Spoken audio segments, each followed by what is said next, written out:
کسی شاعر نے کہا تھا جگہ جگہ کے تھک چکے ہیں تمہیں یہ ہنگامے، نشاط لذت خواب گراں بدل ڈالو۔ کیا مطلب ہے؟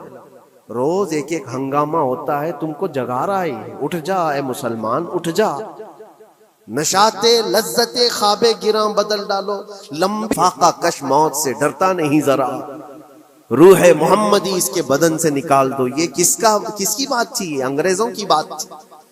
اور آج حالات بدل گئے، سارا کا سارا زمانہ تم پر آج بھوکے بھیڑیا کی طرح جھپٹ پڑا ہوا ہے۔ اور برادران ملت اسلامیہ، السلام علیکم ورحمۃ اللہ وبرکاتہ۔ الحمدللہ الحنان المنان الذي خلق الإنسان وعلمه البيان، والصلاة والسلام على رسوله سيد الإنس والجان وعلى آله وأصحابه ذوي الخير والإحسان، أما بعد فأعوذ بالله من الشيطان الرجيم، بسم الله الرحمن الرحيم۔ إن الله لا يغير ما بقوم حتى يغيروا ما بأنفسهم، وَإِذَا أَرَادَ اللَّهُ بِقَوْمٍ سُوءًا فَلَا مَرَدَّ لَهُ، صدق اللہ مولانا العظیم۔ بارگاہ رسالت میں آپ صلی اللہ علیہ وسلم میں درود پاک کا ہدیہ پیش کریں۔ اللہم صلی علی سیدنا محمد معدن الجود والکرم وآلہ واصحابہ الکرام وابنہ الکریم وبارک وسلم صلاة دائمة سرمدا ابدا۔ حالات زمانہ کے اعتبار سے اور ہماری حالتوں کے اعتبار سے ایک بہت ہی عمدہ شعر ہے جو بالکل صادق آتا ہے۔ قوت فکر و عمل پہلے فنا ہوتی ہے، قوت فکر و عمل پہلے فنا ہوتی ہے جب کسی قوم کی شوکت پہ زوال آتا ہے۔ یوں ہی کوئی قوم نہیں مرتی، کسی قوم کے اوپر زوال آتا ہے تو سب سے پہلے اس قوم کے اندر سوچنے سمجھنے کی صلاحیت ختم ہو چکی ہوتی ہے، تب جا کر کے زوال آتا ہے۔ آج اس شعر کو میں پڑھتا ہوں تو محسوس ہوتا ہے کہ ہماری قوم پر یہ شعر صادق آتا ہے۔ قوت فکر اور عمل یہ پہلے رخصت ہو گئی ہے، جس کی وجہ سے یہ زوال آ رہے ہیں۔ لوگ اب حادثوں پر بیٹھ کر کے چرچا کرتے ہیں، حادثہ ہونے سے پہلے جو فکر ہونی چاہیے وہ مفقود ہے۔ گھر جلنے کے بعد پھر میٹنگ کرنے کا مطلب کیا ہے؟ اس سے سیفٹی کے لیے پہلے سے انتظامات ہوں تو اس کو لائق و فائق اور دانش مندی سمجھا جائے گا۔ آج کے وہی حالات ہیں میرے عزیزوں۔ آپ کو پتہ ہے کچھ قومیں ایسی ہیں جو فیوچر پلاننگ کے لیے 100 سال کے بعد کا سوچتی ہیں، جبکہ یہ اسلام کا حصہ تھا۔ نبی کونین صلی اللہ علیہ وسلم نے 1400 سال بعد ہونے والی چیزوں کی پیشین گوئی فرمائی کہ نہیں فرمائی؟ اللہ کے نبی صلی اللہ علیہ وسلم نے 1000 سال بعد پیدا ہونے والی چیزوں کو پہلے سے بتایا تھا کہ نہیں؟ یہ ساری چیزیں نبی آخر الزمان صلی اللہ علیہ وسلم نے جو بتایا، مطلب یہی تھا کہ اس وقت کے لوگوں کو ضرورت تو نہیں تھی ان حالات کی، پھر بھی حضور ان کو بتا رہے تھے، صحابہ کو۔ آج جو چیزیں پیدا ہونے والی ہیں وہ رسول پاک کو پتا تھا، 1000 سال بعد ہونے والی چیزیں، لیکن اس وقت کے صحابہ کو یہ باتیں کیوں بتائی جا رہی تھی؟ ان کے حالات تو اس وقت کے نہیں تھے ویسے۔ اس کے باوجود نبی پاک صلی اللہ علیہ وسلم نے ان کو 1000 سال بعد ہونے والی چیزوں کی باتیں اس لیے بتائی کہ یہ دین اسلام فیوچر پلاننگ کے لیے کتنا ایکٹیو ہے یہ سمجھو، آگے کے لیے۔ اس لیے بتایا گیا کہ صحابہ اپنی اولاد کو اور وہ اپنی اولاد کو، وہ اپنی اولاد کو یہ بات منتقل کرتے جائیں اور آنے والے حادثوں سے پہلے سے ذہن پریپیئر رہے، تیار رہے۔ دجال کے فتنے کا ذکر کتنی مرتبہ حدیث پاک میں آیا۔ امت کو نبی پاک صلی اللہ علیہ وسلم نے یوں ہی نہیں چھوڑ دیا۔ دجال کا فتنہ آئے گا، یاجوج ماجوج کا فتنہ آئے گا، یہ ساری چیزیں بتائی گئی کہ نہیں؟ ہر مسلمان تقریباً جانتا ہے آخر زمانے میں ایک بہت بڑا فتنہ دجال کی صورت میں ظاہر ہوگا۔ تو یہ باتیں اتنے 100 سالوں سے چل رہی ہیں کہ ذہن تیار ہے اس فتنے کو کہ اگر ایسا فتنہ آیا تو ایمان پر ڈٹے رہنا ہے، جمے رہنا ہے۔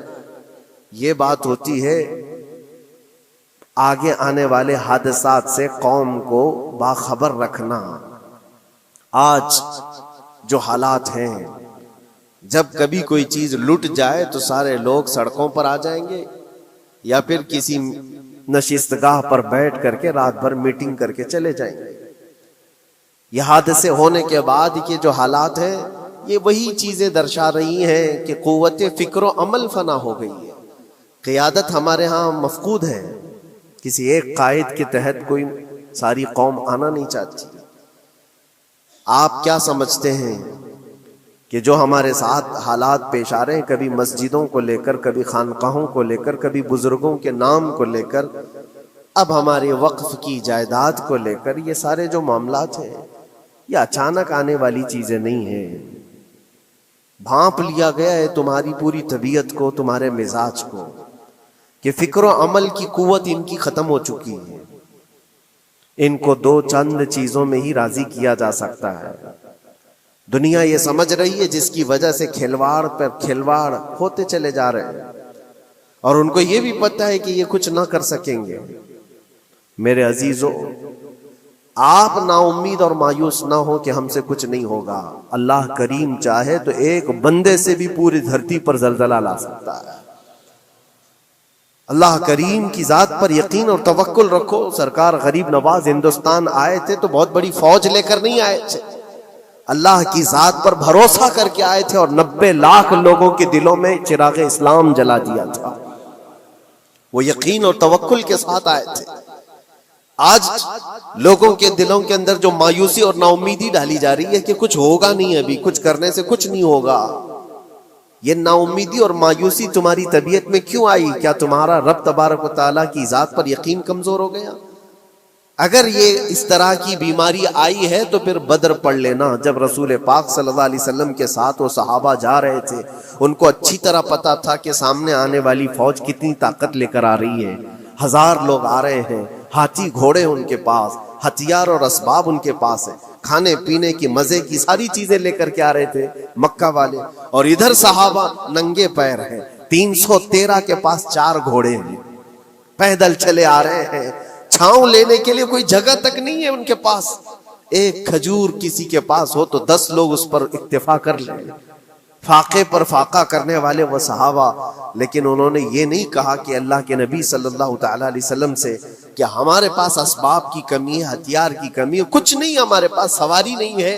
بغیر سواری کے 180 کلومیٹر مدینے سے چل کر کے وہ بدر پہنچے تھے، بدر تک پہنچے تھے، اور اس وقت اپنی ساری محنتیں، اپنی ساری قوتیں انہوں نے زمین پر لا کر رکھ دی۔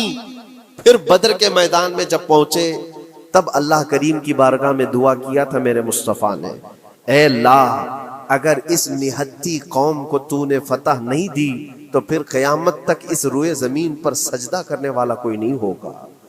یہ محبوبانہ انداز تھا میرے مصطفیٰ کا۔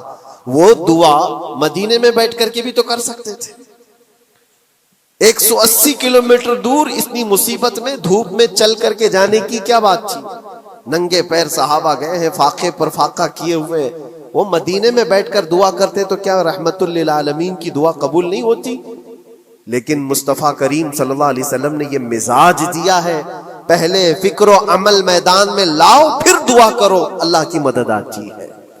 یہاں ہم بیٹھ کر کے یہیں سے دعا کرتے ہیں، کچھ کرنا نہیں ہے، بدلنا نہیں ہے، اور فکر و عمل کو لانا نہیں ہے، تو پھر صرف یہاں بیٹھ کر کے دعا کرنا، یہ تو میرے عزیزوں عورتوں کو اس سے ذمہ داری دی گئی ہے کہ تم میدان عمل میں آ نہیں سکتی، تم اپنے گھروں سے دعا کرو اپنے بھائیوں کے لیے، لیکن یہ کام تو اب سارے مردوں نے بھی لے لیا ہے۔ بہرحال قوت فکر و عمل پہلے فنا ہو جاتی ہے جب کسی قوم کی شوکت پہ زوال آتا ہے۔ آج یہ جو سارے معاملات ہم دیکھ رہے ہیں، اس کی ایک خاص وجہ میں آپ کو بتانا چاہتا ہوں۔ آج سے تقریباً 8-9 سال پہلے میرا ایک بیان بھی ریکارڈ موجود ہے، کافی دنوں تک وہ چلتا رہا۔ میری اپنی بات نہیں تھی. سراج الامہ امام غزالی رحمۃ اللہ تعالی علیہ انہوں نے لکھا تھا کہ امت پر اگر ایک ایسا وقت آ جائے جب ان کے سامنے ان کے نبی کو گالیاں دی جا رہی ہیں اور امت کچھ نہ کرے تو پھر وہ انتظار کرے کہ عنقریب وہ وقت بھی ان کے اوپر آنے والا ہے جب ان کی ماؤں بیٹیوں اور سب عزتوں کو بازار میں نیلام کیا جائے گا اور یہ کچھ نہیں کر سکیں گے.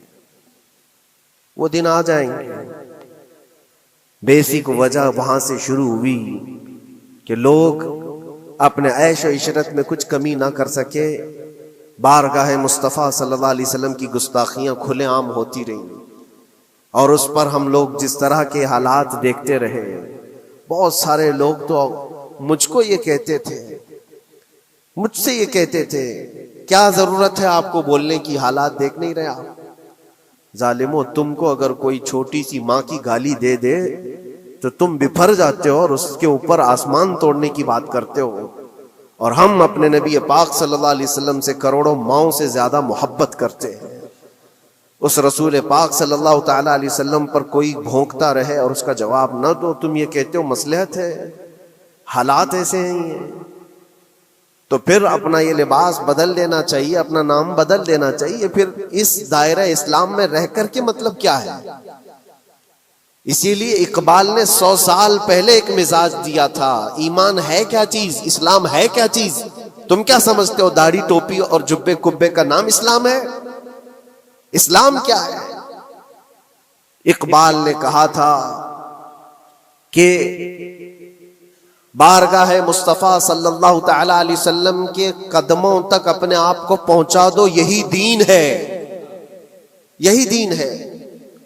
گر بہو نہ رسیدی تمام ابو لہبیس، اور اگر تم وہاں تک نہیں پہنچ سکے تو زندگی ابو لہب کی طرح. دین یہ ہے، آبرو ماں زنام مصطفیٰ است. ہم سب کی عزت و آبرو حضور کے نام سے جڑی ہوئی ہے، ان کے نام سے جڑی ہوئی ہے ہماری عزت و آبرو. اور تم اس نام کی حفاظت نہیں کر سکو گے تو آگے یہ سب چیزیں آنے والی ہیں جو آ رہی ہیں آج. یہ بات یاد رکھنا، شیطان کبھی فجر کی نماز کے لیے اٹھا نہیں سکتا، اور اگر اٹھا رہا ہے تو پھر اس کا کوئی مقصد ہے. شیطان اور نماز، آج سختہ ان کے پاس ہے، طاقت ان کے پاس ہے، حکومت ان کے پاس ہے، ڈپارٹمنٹ ان کے پاس ہے، سب کچھ، جوڈیشری، ہر چیز ان کے پاس ہو. وہ کیا کر رہے ہیں اس سے مجھے مطلب نہیں.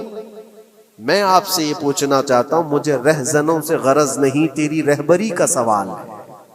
تم خیر امت ہو، رسول پاک کی امت میں ہو. تمہاری بھومکا جس کو کہا جاتا ہے، تمہاری یہاں پر زندگی کے معاملات یہ بہت زیادہ اہمیت کے حامل ہیں. تم کیسے بن سکتے ہو آج؟ اسی لیے قرآن پاک کی آیت میں نے شروع میں تلاوت کی. رب ذوالجلال فرماتا ہے ان اللہ لا یغیر ما بقوم حتی یغیروا ما بانفسہم. بے شک اللہ تعالیٰ اس وقت تک کسی قوم کی حالت نہیں بدلتا جب تک وہ قوم خود اپنی حالت بدلنے کی کوشش نہیں کرتی. جب تک اپنی حالت بدلنا نہیں چاہتے اس وقت تک اللہ تبارک و تعالیٰ نہیں بدلے گا. وَإِذَا أَرَادَ اللَّهُ بِقَوْمٍ سُوءًا فَلَا مَرَدَّ لَهُ. اور اللہ تعالیٰ کا یہ جلال بھرا ارشاد تو سنو. یہ 13ویں پارے کی سورہ رعد کی آیت ہے. اللہ کریم فرماتا ہے اور جب اللہ کسی قوم کے ساتھ سختی کا معاملہ کرنا چاہے، پکڑ کرنا چاہے، تو پھر کوئی طاقت اس کو ٹال نہیں سکے گی. رب تبارک و تعالیٰ جب کسی قوم پر عذاب لانا چاہے تو کوئی اس کو ٹال نہیں سکے. تو بدلو. اسی لیے اکثر یہ کہا جاتا، میں تو اپنی تقریروں میں جو چند مجھے چیزیں یاد رہتی ہیں وہ عرض کیے دیتا ہوں. باقی مجھے شعر و شاعری زیادہ یاد نہیں رہتی، لیکن جو دل پہ لگتی ہیں باتیں وہ ذہن میں محفوظ ہو جاتی ہیں. کسی شاعر نے کہا تھا جگہ جگہ کے تھک چکے ہیں تمہیں یہ ہنگامے، نشاتے لذت خواب گراں بدل ڈالو. کیا مطلب ہے؟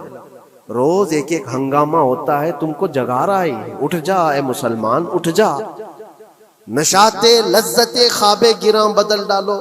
لمبی نیند سونے کی جو عادت پڑی ہوئی ہے اس مزے کو بدل ڈالو.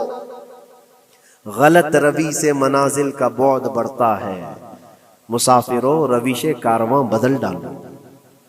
شاعر نے کہا ہے ادھر ادھر کی لے میں چلتے رہو گے تو منزل لمبی ہو جائے گی۔ جس راستے پر تمہیں چلنا ہے اگر بار بار ادھر ادھر مڑتے رہو گے، غلط روی اس کو کہتے ہیں، غلط چلنے سے منازل کا بعد بڑھتا ہے، منزل لمبی ہو جاتی ہے، جہاں پہنچنا تھا وہاں پہنچ ہی نہیں پاؤ گے۔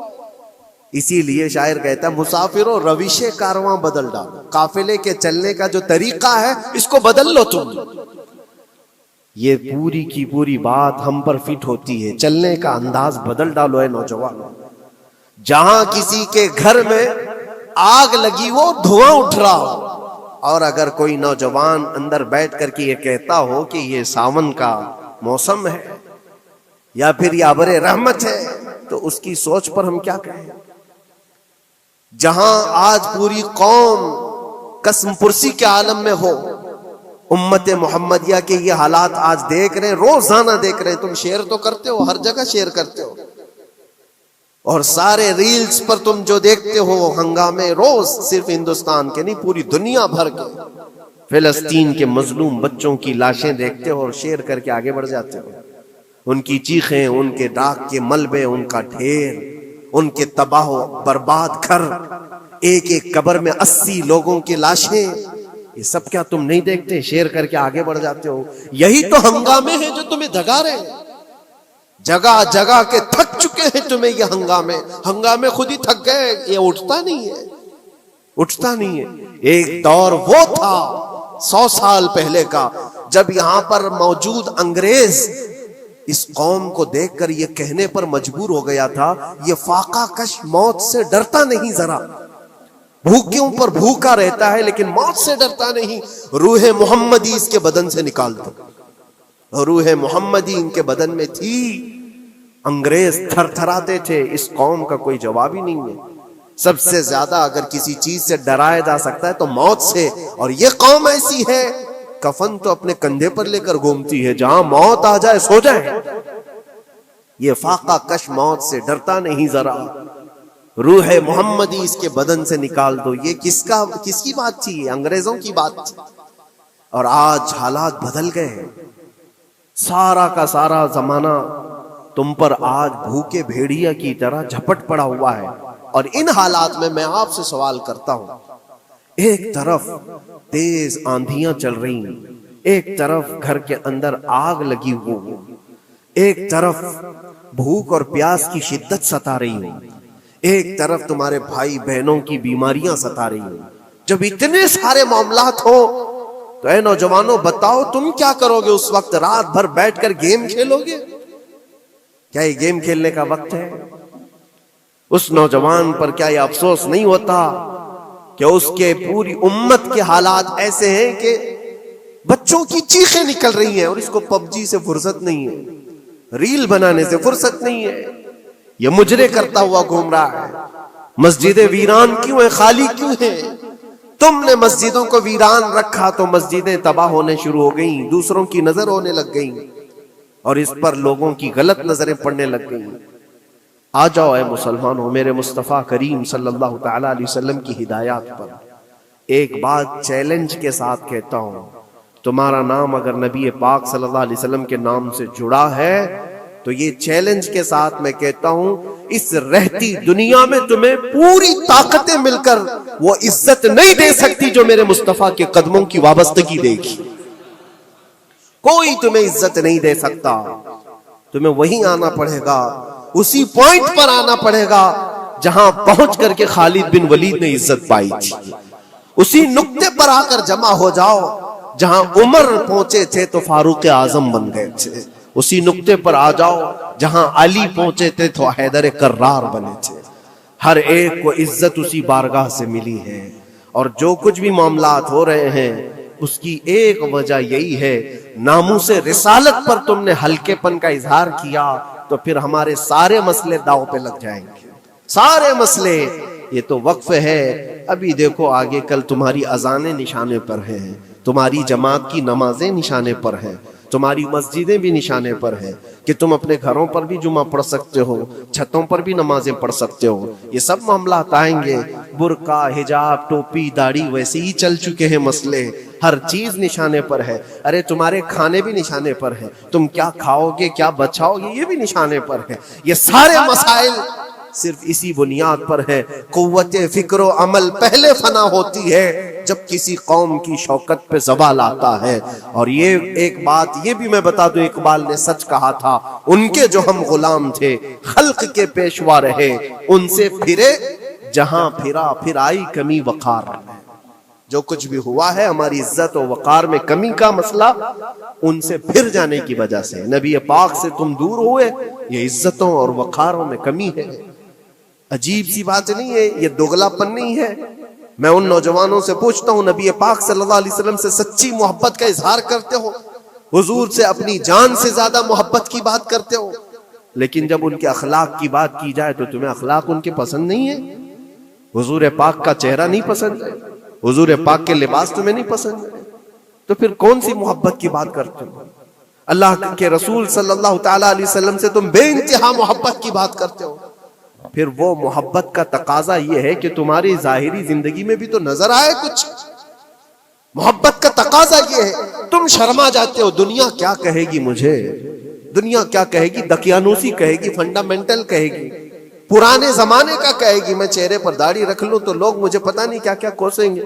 تم نے دنیا کے لیے اپنے آپ کو بدل لیا، یہ نہیں سوچا کہ یہ وہی دنیا ہے جو 4 دن کے بعد میری دوستی کو لات مارے گی اور 4 دن کے بعد مجھے قبر میں رکھ کر کے منو مٹی پر دبا دے گی. اور مجھے جانا تو ہے، پھر قبر میں منہ دکھانا ہے تو اسی مصطفیٰ کو دکھانا. جہاں یہ نہیں پہنچ سکتے وہاں رسول پاک ہوں گے. محشر کے میدان میں جہاں کوئی سہارا نہیں ہوگا، اس وقت رسول پاک تمہارا ہاتھ پکڑ رہے ہوں گے اور تم نے ان کا خیال نہیں کیا. آ جاؤ اسی نقطے پر، اسی پوائنٹ پر جہاں ہماری کامیابی مضمر ہے. میں صرف اور صرف اپنے بیانوں میں یہی چیز عرض کرنا چاہتا ہوں، اے نوجوانوں، جس کے نام سے تم آباد ہو اس نام کے ساتھ صحیح معنوں میں جڑ جاؤ، کیونکہ قرآن کا وعدہ ہے وَلَا تَهِنُوا وَلَا تَحْزَنُوا وَأَنْتُمُ الْأَعْلَوْنَ إِن كُنتُم مُؤْمِنِينَ. گھبراؤ مت، پریشان مت ہو، تم سب سے زیادہ بلند رہو گے. اگر اللہ نے فرمایا ہے تو یہ 100% حق ہے. اللہ نے فرمایا ہے تم سب سے زیادہ بلند رہو گے، لیکن آگے رب فرماتا ہے ان کنتم مؤمنین، اگر تم سچے ایمان والے ہو جاؤ. اور ایمان کس کو کہتے ہیں؟ لا یؤمن احدکم حتی اکون احب الیہ من والدہ وولدہ والناس اجمعین. میرے آقا فرماتے ہیں ایمان اس وقت تک کمپلیٹ نہیں ہوگا جب تک تم اپنے ماں باپ اولاد اور ساری دنیا سے زیادہ مجھ سے محبت نہ کرو. یہ ہے. اور اخیر میں یہی کہوں گا، ہر مسئلے کا حل، سارے تمام ایشوز کا خلاصہ، علاج ایک ہی چیز میں ہے کہ محمد سے وفا ہے. تو ہم تیرے ہیں، یہ جہاں چیز ہے کیا، لوح و قلم تیرے ہیں. لوگ انتظار میں ہیں، بہت سارے لوگ یہ پوچھتے بھی ہیں ہمیں کیا کرنا چاہیے، ہمیں کیا کرنا چاہیے. ظلم پہ ظلم ہوتا جا رہا ہے. ظالم اپنے انجام پر ضرور پہنچیں گے، کیونکہ قرآن میں اللہ کا وعدہ ہے وَسَيَعْلَمُ الَّذِينَ ظَلَمُوا أَيَّ مُنْقَلَبٍ يَنْقَلِبُونَ. ان قریب ظالم یہ دیکھ لے گا کہ اللہ اس کو کس پلٹی پر پلٹائے گا، کس کھائی میں گرائے گا. اسے اندازہ بھی نہیں ہوگا، اس کے بنے ہوئے جالوں میں وہ خود پھنسے گا. ظالموں کی ایک لمبی تاریخ ہے اور ان کو بھی پڑھنا چاہیے جو آج ظلم کر رہے ہیں. لیکن تمہارا کردار کیا ہو، اس سلسلے میں جو ہمارے بچے یا نوجوان سوال کرتے ہیں کیا کرنا چاہیے. پہلے سب سے پہلی چیز میں یہ کہتا ہوں، جتنا کھو چکے، جتنی جا چکے اور جو اب برباد ہوا ہے، اس چیز پر منتھن کرنا، اس چیز پر بیٹھ کر میٹنگ کرنا، اس سے پہلے میں چاہتا ہوں کہ آگے ہونے والے نقصانات سے پہلے اپنے آپ کو بدل لو. آگے جو بڑے حادثات آنے والے ہیں، آگے جو بڑی آندھیاں آنے والی ہیں، اس سے پہلے اپنے دروازے ٹھیک کر لو، اپنی زندگیاں سدھار لو. جو ہو گیا ابھی، یہ نقصان تو بہت بڑا نقصان ہے امت کا. جو کچھ بھی ہوا ہے، مسجدیں، معبدیں، خانقاہیں، مزارات، اولیاء کی ذات، بزرگوں کے نام، قرآن، اسلام، دین، یہ ساری چیزوں پر جو حملے ہوئے لیکن آگے چل کر کے تمہارے وجود پر سوال ہوگا، تمہاری نسلوں پر سوال ہوگا، تمہارے علم دین پر سوال، تمہاری محراب پر، تمہارے ممبر پر۔ کل کو دیکھنا یہ آزادی بھی ختم کر لی جائے گی، ممبر سے کوئی کھلے عام بول بھی نہیں سکے گا۔ یہ آج جو ہم بیان کر رہے ہیں، آگے چل کر کے دیکھنا یہ آوازیں بھی بند کر دی جائیں گی کہ کھلے عام کوئی مولوی بول نہ سکے، جو ہم چاہیں وہی بولیں۔ میرے عزیزوں، اس وقت کے ان حادثوں سے بچنے کے لیے میں کہتا ہوں ابھی اپنے آپ کو بدل لو، مسافروں روش کارواں بدل ڈالو، اٹھو وگرنہ حشر نہ ہوگا پھر کبھی، دوڑو کہ زمانہ چال اپنی چل گیا۔ اللہ کریم ہم سب کی قوت فکر و عمل پھر سے عطا فرمائے۔ رب تبارک و تعالی ہمیں اتحاد و اتفاق نصیب فرمائے۔ رب تبارک و تعالی دامن مصطفیٰ میں سارے مسلمانوں کو جمع ہونے کی توفیق عطا فرمائے۔ گنبد خضرا کی چھاؤں میں مولا ہمیں عزت و وقار عطا فرمائے۔ رب تبارک و تعالی ظالموں کو جلد ان کے ٹھکانے پر پہنچا دے۔ اے کریم خدا ارحم الراحمین، مولا ہمارے شعائر اسلام کے ساتھ جو کچھ بھی ہو رہا ہے، غیب سے تو مولا مدد کے اسباب پیدا فرما دے۔ ہمارے درمیان مولا قیادت اور سچی قیادت عطا فرما۔ اے کریم خدا ارحم الراحمین، خصوصاً تیرے دربار میں التجا ہے مولا، فلسطین کے نہتے مظلوموں کی غیب سے مدد فرما۔ جبرائیل امین کی تائید انہیں عطا فرما، رحمت کے فرشتوں سے ان کی مدد فرما۔ مولا پورا شہر راکھ کے ڈھیر پر ہے، اے کریم خدا خوشیاں دیکھے انہیں زمانہ بیت گیا، مولا ان کے گھروں میں خوشیاں عطا فرما۔